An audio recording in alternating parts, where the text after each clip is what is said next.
Hello friends. ഇന്ന് ഞാൻ നിങ്ങളുടെ മുന്നിൽ പരിചയപ്പെടുത്തുന്നത് അല്ലെങ്കിൽ ഇന്ന് ഞാൻ നിങ്ങളുടെ മുന്നിൽ അവതരിപ്പിക്കാൻ പോകുന്നത് വളരെ വ്യത്യസ്തമായ ഒരു വിഷയമാണ്. അതായത് വളരെ വ്യത്യസ്തമായെന്ന് നമുക്ക് പറയാൻ കഴിയില്ല. അതായത് അക്കൗണ്ടിങ്ങിൻ്റെ ചരിത്രം. അതധികം ചർച്ച ചെയ്യപ്പെടുന്ന ഒരു വിഷയമല്ല. അത്രത്തോളം അധികം ചർച്ച ചെയ്യപ്പെട്ട് ഞാൻ കണ്ടിട്ടുമില്ല. കാരണം അക്കൗണ്ടൻ്റായിട്ട് വർക്ക് ചെയ്യുന്ന പല ആളുകൾക്ക് പോലും അക്കൗണ്ടിങ്ങിൻ്റെ ചരിത്രം എന്താണ് എന്നുള്ള കാര്യത്തിൽ ഒരു ധാരണയില്ല. അല്ലെങ്കിൽ ആ ഒരു വിഷയത്തിൽ ആ ഒരു അറിവ് നമ്മുടെ ഏഹ്, ജോലിയുടെ ഭാഗമായി അല്ലെങ്കിൽ ആ ഒരു കരിയറിൽ അങ്ങനെ അത് അത്രത്തോളം ആവശ്യം വരുന്നില്ല. അതുകൊണ്ട് തന്നെ അക്കൗണ്ടിങ് ഫീൽഡിൽ ജോലി ചെയ്യുന്നവരും അക്കൗണ്ടിങ് പഠിക്കുന്ന ആളുകൾക്ക് പോലും അക്കൗണ്ടിങ്ങിൻ്റെ ചരിത്രത്തെ പറ്റി അത്രത്തോളം ധാരണയില്ല. അതുകൊണ്ടാണ് ആ ഒരു ചിന്തയിൽ നിന്നാണ് ഈ ഒരു വീഡിയോ ഉണ്ടാക്കണം അല്ലെങ്കിൽ ഈ ഒരു വിഷയത്തിൽ കൂടുതൽ കൂടുതൽ ഗവേഷണം നടത്തണം എന്നുള്ള ഒരു ചിന്ത എൻ്റെ ഉള്ളിൽ ഉണ്ടായത്. അക്കൗണ്ടിങ്ങിന്റെ ചരിത്രത്തെ പറ്റി നമ്മൾ അന്വേഷിച്ചു പോകുമ്പോൾ നമുക്ക് മനസ്സിലാകുന്നത് അക്കൗണ്ടിങ് കേവലം ഒരു റീസെന്റ് ആയി ഉണ്ടായ ഒരു കണ്ടുപിടുത്തമല്ല. അല്ലെങ്കിൽ റീസെന്റ് ആയി അക്കൗണ്ടിങ് എന്ന് കേൾക്കുമ്പോൾ നമ്മുടെ ഉള്ളിലേക്ക് വരുന്നത് ഡെബിറ്റും ക്രെഡിറ്റും അല്ലെങ്കിൽ അങ്ങനെ ആ ഒരു ജേണൽ എൻട്രീസും ലെഡ്ജർ പോസ്റ്റും ഒരു റീസെന്റ് ആയിട്ടുള്ള ഒരു കണ്ടുപിടുത്തമാണ് കണ്ടുപിടുത്തമായാണ് നമ്മുടെ ഉള്ളിൽ മനസ്സിൽ വരുന്നത്. പക്ഷേ അക്കൗണ്ടിങ്ങിന്റെ ചരിത്രം വളരെ വലുതാണ്. മനുഷ്യന്റെ ഉത്ഭവം അല്ലെങ്കിൽ മനുഷ്യവാസം തുടങ്ങിയ കാലത്തോളം തന്നെ പഴക്കമുണ്ട് അക്കൗണ്ടിങ്ങിന്റെ ചരിത്രത്തിന്. കാലങ്ങൾ പുറകിലേക്ക് പോയാൽ 1000, 2000, 3000 BC-യിലൊക്കെ എടുത്ത് നോക്കിയാലും മനുഷ്യർ കണ്ടെടുത്തിട്ടുള്ള പഴയകാല വീണ്ടെടുപ്പുകളിൽ അല്ലെങ്കിൽ പഴയകാല അവശേഷിപ്പുകളിൽ അക്കൗണ്ടിങ്ങിന്റെ അല്ലെങ്കിൽ അക്കൗണ്ടിങ് അന്നത്തെ കാലത്തും നടന്നിരുന്നു, അല്ലെങ്കിൽ കണക്കെടുപ്പ് അല്ലെങ്കിൽ കണക്ക് സൂക്ഷിപ്പ് ആ കാലഘട്ടത്തിൽ നടന്നിരുന്നു എന്നതിന്റെ തെളിവുകൾ ധാരാളം നമുക്ക് ലഭിച്ചിട്ടുണ്ട്. മെസപ്പൊട്ടോമിയയിലും ഈജിപ്തിലും പണ്ട് കാലങ്ങളിൽ എങ്ങനെയാണ് അക്കൗണ്ടിങ് നടത്തിയിരുന്നത് അല്ലെങ്കിൽ കണക്ക് ഇന്ന് നമ്മൾ പല പേരിട്ട് വിളിച്ചാലും ആ ഒരു പ്രവൃത്തി ഒന്ന് തന്നെയാണ്. എങ്ങനെയാണ് അക്കൗണ്ടിങ് അവർ ചെയ്തിരുന്നത് എന്ന് ഇന്ന് നമുക്ക് പല അവശേഷിപ്പുകളിൽ നിന്നും കണ്ടെത്താൻ കഴിഞ്ഞിട്ടുണ്ട്. അവർ ക്ലേ ഉപയോഗിച്ചുള്ള പലതരം പേപ്പറുകളും അല്ലെങ്കിൽ പേപ്പേഴ്സിലുമൊക്കെ അന്നത്തെ ആ ഒരു സ്റ്റോക്ക് അല്ലെങ്കിൽ ഒരു രാജാവിൻ്റെ അല്ലെങ്കിൽ ഒരു കൃഷിക്കാരൻ്റെ കയ്യിലുള്ള സ്റ്റോക്ക് എത്രത്തോളം ഉണ്ട് എന്തെങ്കിലും അങ്ങനെ പലതരത്തിൽ അവരത് റെക്കോർഡ് ചെയ്തിരുന്നു. ഞാൻ പറഞ്ഞിരുന്നത് വെച്ചാൽ അന്നത്തെ കാലത്ത് പോലും അക്കൗണ്ടിങ് വളരെ ഇമ്പോർട്ടൻ്റ് ആയിരുന്നു. അതുമാത്രമല്ല, വളരെ ഇൻട്രസ്റ്റിംഗ് ആയിട്ടുള്ള ഒരു ടോപ്പിക് എന്താ അല്ലെങ്കിൽ ഒരു കാര്യം എന്താണെന്ന് വെച്ച് കഴിഞ്ഞാൽ എഴുത്തിന്റെ ഉത്ഭവത്തിന് പോലും അക്കൗണ്ടിങ് ഒരു റീസൺ ആയിട്ടുണ്ട് എന്നുള്ളൊരു തരത്തിലുള്ള പഠനങ്ങൾ ഈ അടുത്തുണ്ടായി. അതായത് എഴുത്തിന്റെ ആവശ്യകത കൂടുതലായി വർദ്ധിപ്പിച്ചത് അക്കൗണ്ടിങ് പോലുള്ള അല്ലെങ്കിൽ ആ ഒരു പ്രൊഫഷൻസ് ആണ്, അല്ലെങ്കിൽ ആ ഒരു ഉദ്യമം അല്ലെങ്കിൽ ആ ഒരു ഡ്യൂട്ടിയാണ് എഴുത്തിലേക്ക് നമ്മളെ നയിച്ചു. കാരണം മനുഷ്യന്റെ അന്നത്തെ കാലത്തെ ജീവിതത്തിൽ എഴുത്ത് ഒരു ആവശ്യമായ ഘടകമായിരുന്നില്ല. അന്നത്തെ കാലത്ത് അവർക്ക് കൂടുതൽ എഴുത്തിലൂടെ തന്നെ വിദ്യാഭ്യാസം അല്ലെങ്കിൽ ആ ഒരു തരത്തിലല്ല അവർ എഴുത്തിന്റെ ഒരു ആവശ്യം അന്നത്തെ കാലത്ത് എത്രത്തോളം ഉണ്ടായിരുന്നില്ല. പക്ഷേ കണക്ക് എടുത്തു വെക്കുന്നതിന് അല്ലെങ്കിൽ ഓരോന്നിന്റെ കണക്ക് സൂക്ഷിക്കുന്നതിന് എഴുത്തിന്റെ ആവശ്യകത അല്ലെങ്കിൽ എന്തെങ്കിലും തരത്തിൽ അത് റെക്കോർഡ് ചെയ്യപ്പെടണം, അല്ലെങ്കിൽ എന്തെങ്കിലും തരത്തിൽ അതിന് ഒരു റെക്കോർഡഡ് ഫോർമാറ്റ് ഉണ്ടാക്കിയെങ്കിൽ മാത്രമേ ഈ ഒരു ഉദ്യമം വളരെ എളുപ്പമായി നടക്കുകയുള്ളൂ എന്ന് തിരിച്ചറിഞ്ഞ അല്ലെങ്കിൽ ആ ഒരു നീഡാണ് എഴുത്തിലേക്ക് നയിച്ചത് എന്നുള്ള തരത്തിൽ ചില പഠനങ്ങൾ ഈയിടെ അല്ലെങ്കിൽ ഞാൻ വായിക്കാനിടയായി. അതായത് അക്കൗണ്ടിങ്ങിന് എഴുത്തിന്റെ ഉത്ഭവത്തിൽ പോലും റോൾ ഉണ്ട് എന്നാണ് ഇതിൽ നമുക്ക് മനസ്സിലാക്കാൻ പറ്റുന്നത്. അങ്ങനെ മെസപ്പൊട്ടോമിയയിൽ നിന്നും ഈജിപ്തിൽ നിന്നും നമുക്ക് കാലം കുറച്ച് മുന്നേക്ക് വന്നു കഴിഞ്ഞാൽ 1494 നമുക്കെല്ലാവർക്കും അറിയാം, ഫാദർ ഓഫ് അക്കൗണ്ടിങ് എന്നറിയപ്പെടുന്ന ലൂക്കാ പസിയോളി ഒരു ഗ്രന്ഥം രചിക്കുകയുണ്ടായി. സുമ്മാഡെ അരിത്തമെറ്റിക്ക എന്നുള്ള ആ ഒരു ചുരുക്ക രൂപത്തിൽ അറിയപ്പെടുന്ന സുമ്മാഡെ അരിത്തമെറ്റിക്ക പ്രൊപ്പോർഷനിങ് ആൻഡ് പ്രൊപ്പോർഷനാലിറ്റ, അങ്ങനെയാണ് അതിൻ്റെ ഒരു ഏകദേശ പ്രൊണൗൺസിയേഷൻ വരുന്നത്. അതൊരു ഇറ്റാലിയൻ വേർഡ് ആയതുകൊണ്ട് നമുക്ക് ആ കറക്റ്റ് പ്രൊണൗൺസിയേഷൻ എന്താണെന്നറിയില്ല. അപ്പം ഈ ഒരു ബുക്കിലാണ് അദ്ദേഹം ഡബിൾ എൻട്രി സിസ്റ്റം എന്നുള്ള ആ ഒരു വളരെ വലിയൊരു കണ്ടുപിടുത്തം. അതൊരു വേറൊരു ഇൻട്രസ്റ്റിംഗ് ഫാക്ടർ എന്താണെന്ന് വെച്ച് കഴിഞ്ഞാൽ അക്കൗണ്ടിങ്ങിലെ ഈ ഒരു ഡബിൾ എൻട്രി സിസ്റ്റം ലൂക്കാ പസിയോളി അല്ല കണ്ടുപിടിച്ചത്. ഇന്നത്തെ മിക്ക ആളുകളുടെയും മനസ്സിൽ അക്കൗണ്ടിങ്ങിലെ ഡബിൾ എൻട്രി സിസ്റ്റം ആരാണ് കണ്ടുപിടിച്ചതെന്ന് ചോദിച്ചാൽ അവർ വിചാരിക്കുക ലൂക്കാ പസിയോളി കണ്ടുപിടിച്ച ഒരു പുതിയ തരത്തിലുള്ള ഒരു മാർഗ്ഗമാണ് അല്ലെങ്കിൽ പുതിയ തരത്തിലുള്ള രീതിയാണ് ഈ ഡബിൾ എൻട്രി സിസ്റ്റം എന്നാണ്. അങ്ങനെയല്ല. ലൂക്കാ പസിയോളി അതിനെ ഒരു അല്ലെങ്കിൽ അതിനെ ഒരു ബുക്ക് ഫോമിലേക്ക് മാറ്റുക മാത്രമാണ് ചെയ്തത്, അതൊന്ന് റെക്കോർഡ് ചെയ്യപ്പെടുക മാത്രമാണ് ചെയ്തത്. അന്നത്തെ വെനീസിലെ വ്യാപാരികൾ ഉപയോഗിച്ചുകൊണ്ടിരുന്ന ആ ഒരു കണക്ക് രീതി അല്ലെങ്കിൽ കണക്കിനെ റെക്കോർഡ് ചെയ്യുന്നതിന് അവർ ഉപയോഗിച്ചിരുന്ന രീതിയാണ് ശരിക്കും double entry system. Debit credit നമ്മൾ ഇംഗ്ലീഷിൽ പറഞ്ഞാലും അതിന്റെ ശരിക്കുള്ള ആ ഒരു ലാറ്റിൻ ഫോം അല്ലെങ്കിൽ ലാറ്റിനാണ് അന്നത്തെ പല പല വേർഡ്സിനും ഉപയോഗിച്ചിരുന്നത്. അപ്പം ലാറ്റിൻ വേർഡ്സ് ഡെബിയാക്രെ ക്രെഡിയാക്രെ അങ്ങനെയാണ് അതിന്റെ ഏകദേശം പ്രൊണൗൺസിയേഷൻ. ഡെബിയാക്രെ ക്രെഡിയാക്രെ അങ്ങനെ ആ ഒരു രണ്ട് വേർഡ്സ് ആണ് ശരിക്കും ഡെബിറ്റിനും ക്രെഡിറ്റിനും പകരം ഉപയോഗിച്ചുകൊണ്ടിരുന്നത്. അതുകൊണ്ടാണ് നമ്മൾ ശ്രദ്ധിച്ചറിയാം, നമ്മൾ ഈ ഡെബിറ്റിന്റെയും ക്രെഡിറ്റിന്റെയും ഷോർട്ട് ഫോംസ് എഴുതുമ്പോൾ DR-ഉം CR-ഉം ആണ് എഴുതുന്നത്. അപ്പോൾ അന്ന് ആദ്യകാലങ്ങളിൽ എനിക്ക് ഒരു സംശയമുണ്ട്. കാരണം ഞാൻ വർക്ക് ചെയ്ത സ്ഥലത്ത് എൻ്റെ ഒരു മുതലാളി ഒരു ഓൺ ചോദിച്ചിട്ടുണ്ട്, ഈ ഈ ഡെബിറ്റിന് ഈ DR-ഉം CR-ഉം എന്താണെന്ന്. അപ്പം ഞാൻ പറഞ്ഞു ഇതൊരു ഡെബിറ്റും ക്രെഡിറ്റും ആണ്.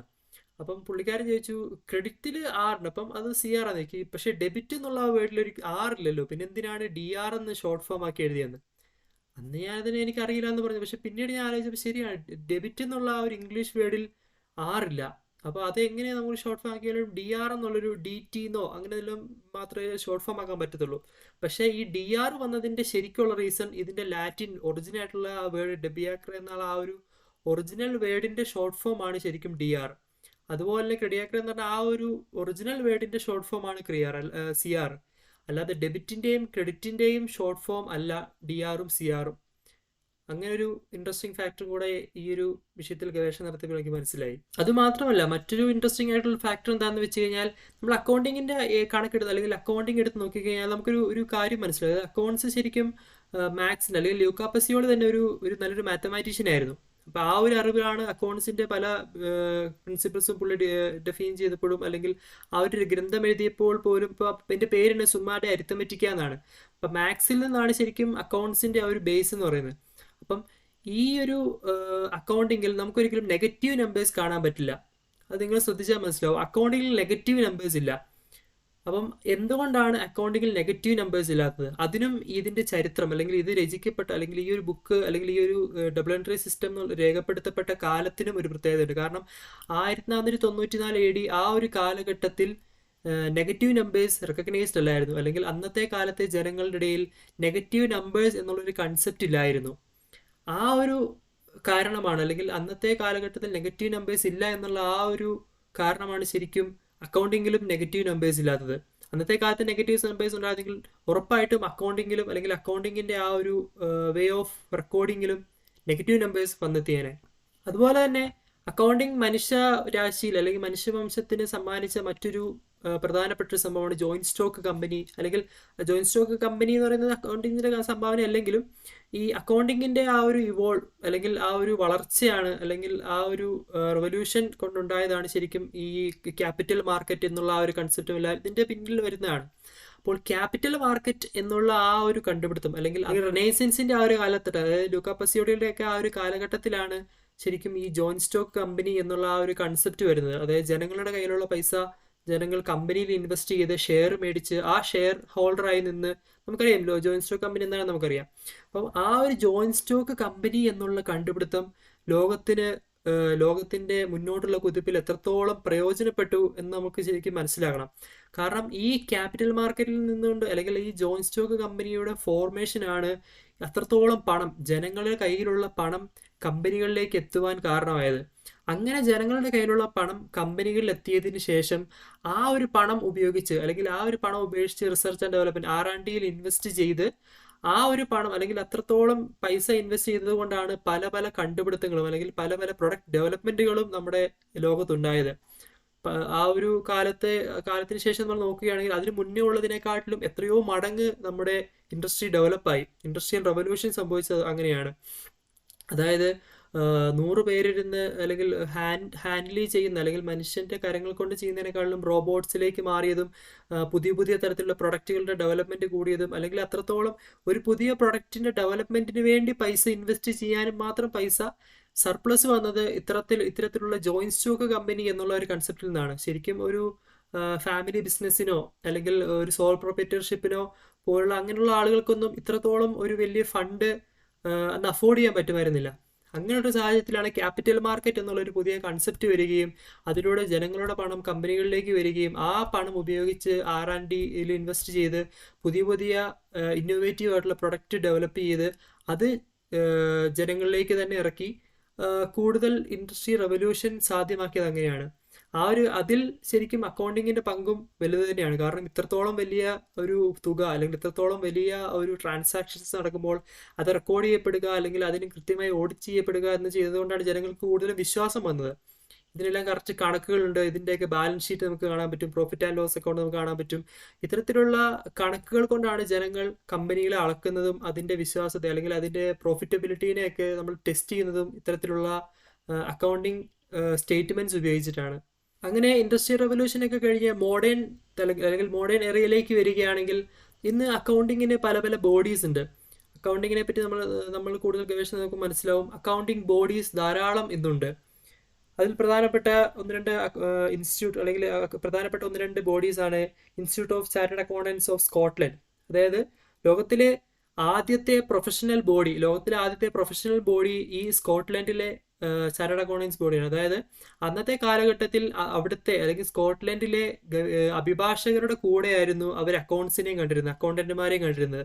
അതായത് അഭിഭാഷകരുടെ ഒരു എക്സ്റ്റൻഷനാണ്, അല്ലെങ്കിൽ അഭിഭാഷകരുടെ കൂട്ടത്തിലെ കുറച്ച് ആൾക്കാരാണ് ഈ അക്കൗണ്ടന്റുമാർ എന്നുള്ള തരത്തിലാണ് അന്ന് സ്കോട്ട്ലൻഡിലെ ആളുകൾ വിചാരിച്ചിരുന്നത്. അല്ലെങ്കിൽ അങ്ങനെയാണ് അവരുടെ ആ ഒരു നിയമം മുന്നോട്ട് വരുന്നത്. പക്ഷേ അത് സെപ്പറേറ്റ് ആയി തന്നെ, അക്കൗണ്ട്സ് എന്ന് പറഞ്ഞത് സെപ്പറേറ്റ് ആയി തന്നെ ഒരു ബോഡി വേണം എന്നുള്ള അവരുടെ ആവശ്യങ്ങൾ അവർ നിവേദനം സമർപ്പിച്ചത് മൂലം അങ്ങനെ ആ ഒരു ഇതിൽ നിന്നാണ് ശരിക്കും ഈ institute of chartered accountants of Scotland ICAS എന്നുള്ള ആ ഒരു ബോഡി, പ്രൊഫഷണൽ ബോഡി, അത് ലോകത്തിലെ ആദ്യത്തെ പ്രൊഫഷണൽ ബോഡി എന്നും കൂടെ ആലോചിക്കണം, 1854 സ്കോട്ട്ലൻഡിൽ സ്ഥാപിതമായത്.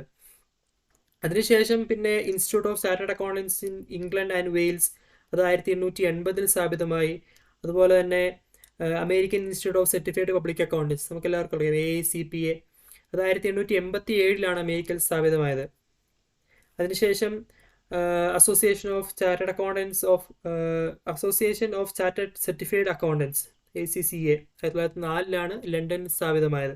അതുപോലെ തന്നെ നമുക്ക് എല്ലാവർക്കും അറിയാം institute of chartered accountants of India, അതായത് നമ്മുടെ ഇന്ത്യയിലെ ചാർട്ടേഡ് അക്കൗണ്ടൻസ് എന്നുള്ള ആ ഒരു അത് ഈ ഒരു ബോഡിയുടെ കീഴിലാണ് വരുന്നത്. 1949 ഇന്ത്യയിൽ അത് സ്ഥാപിച്ചത്.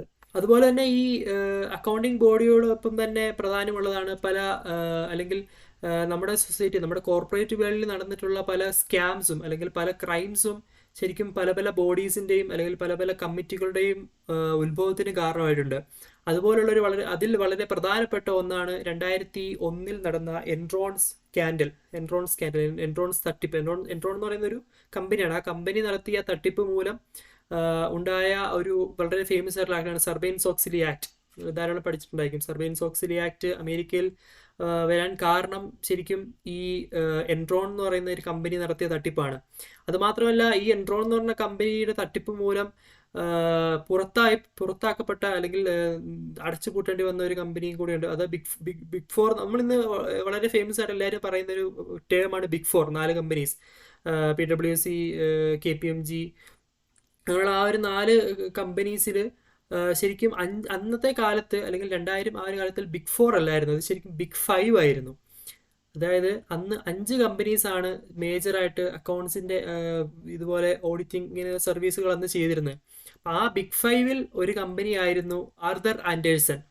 ആ ഒരു കമ്പനി ശരിക്കും ഈ എൻറോൺ എന്ന് പറഞ്ഞ കമ്പനിയുടെ കണക്കുകളെല്ലാം നോക്കിക്കൊണ്ടിരുന്ന കമ്പനിയാണ്. അപ്പം ഇവര് ഈ തട്ടിപ്പിൽ ഇവർക്കും പങ്കുണ്ട് എന്ന് അറിഞ്ഞിട്ടാണ് അവരുടെ ലൈസൻസ് കട്ടാക്കപ്പെട്ടതും അവർ ആ ബിഗ് 4 എന്നുള്ള ബിഗ് 5 എന്നുള്ള ആ ഒരു ടേബിളിൽ നിന്ന് പുറത്താക്കപ്പെട്ടതും.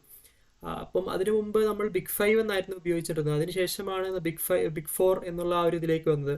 KPMG, PwC, ഡെലോയിറ്റ്, പിന്നെ EY, അങ്ങനെ ഈ 4 കമ്പനീസാണ് ഇന്ന് ബിഗ് 4 എന്നുള്ള തരത്തിൽ അറിയപ്പെടുന്നത്. അതുപോലെ തന്നെ നമ്മുടെ ഇന്ത്യയിലാണെങ്കിലും പല പല സ്കാൻഡൽസും അല്ലെങ്കിൽ തട്ടിപ്പുകൾ ഇതുപോലെ പുതിയ കമ്മിറ്റികളുടെ ഉത്ഭവത്തിനും ചില കമ്മിറ്റികളുടെ ഇമ്പോർട്ടൻസിനും കാരണം. ഇപ്പം 1992 ആ ഒരു സംഭവം, മറ്റേ ഹർഷത് മേത്തയുടെ സംഭവമാണ് ശരിക്കും സെബിക്ക് ഇത്രത്തോളം റോൾസും ഇത്രത്തോളം ഇമ്പോർട്ടൻസും ഇന്ത്യയിൽ വരാൻ കാരണം.